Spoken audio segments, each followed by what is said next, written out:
ମାନେ ଆମେ ଆଜି ଫଙ୍କସନ୍ ଯାଉଛୁ। ଆପଣମାନେ ବି ଫଙ୍କସନ୍ ଯିବାକୁ ଜମାରୁ ବୋଲିବେନି। କିନ୍ତୁ ହଁ, ଆପଣଙ୍କୁ ଅନୁରୋଧ, ଭିଡ଼ିଓକୁ ଶେଷ ଯାଏ ଦେଖନ୍ତୁ। ଏମିତି ଭିଡ଼ିଓ ପାଇବାକୁ ଭିଡ଼ିଓକୁ ଲାଇକ୍ କରନ୍ତୁ। ଚ୍ୟାନେଲ ପାଇଁ ଯଦି ନୂଆ ଆସିଥିବେ ସବସ୍କ୍ରାଇବ୍ କରନ୍ତୁ। ଯାହାଦ୍ୱାରା କି ପରବର୍ତ୍ତୀ ସମୟରେ ଆମେ ଆମ ଚ୍ୟାନେଲରେ ଭିଡ଼ିଓ ଅପଲୋଡ଼ କରିବୁ ଆପଣମାନଙ୍କ ପାଖରେ ସର୍ବପ୍ରଥମେ ନୋଟିଫିକେସନ୍ ପାଇପାରିବେ। ମୋତେ ତାହେଲେ ଫଙ୍କସନ୍ ଯିବାକୁ ହବ।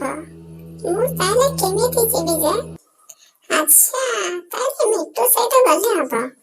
ତାହେଲେ ମୁଁ ମିଟୁ ପାଖକୁ ଯାଉଛି।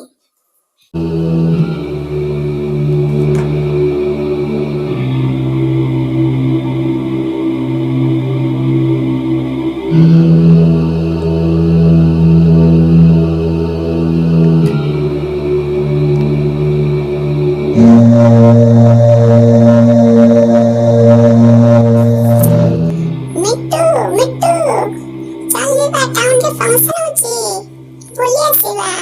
କଣ ଜାଣିନ କି? ବସି ରହିଛୁ। କଣ ଟାଉନରେ ପୁଣି ଫଙ୍କସନ୍ ହଉଛି?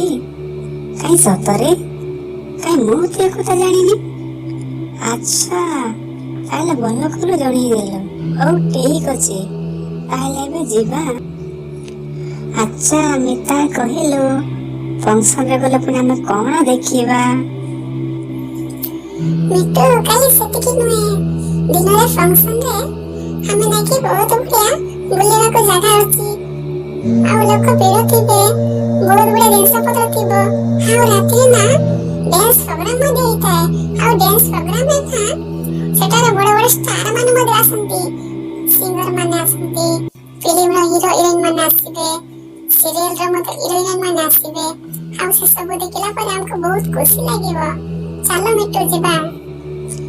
ହଁ କି ସତରେ? ଆଚ୍ଛା ହଉ ଠିକ ଅଛି, ତାହେଲେ ଯିବା ତ। ହଉ ଠିକ ଅଛି, ଚାଲ ତାହେଲେ ଯିବା, ଡେରି କାହିଁକି? ହଉ ଚାଲ ଯିବା।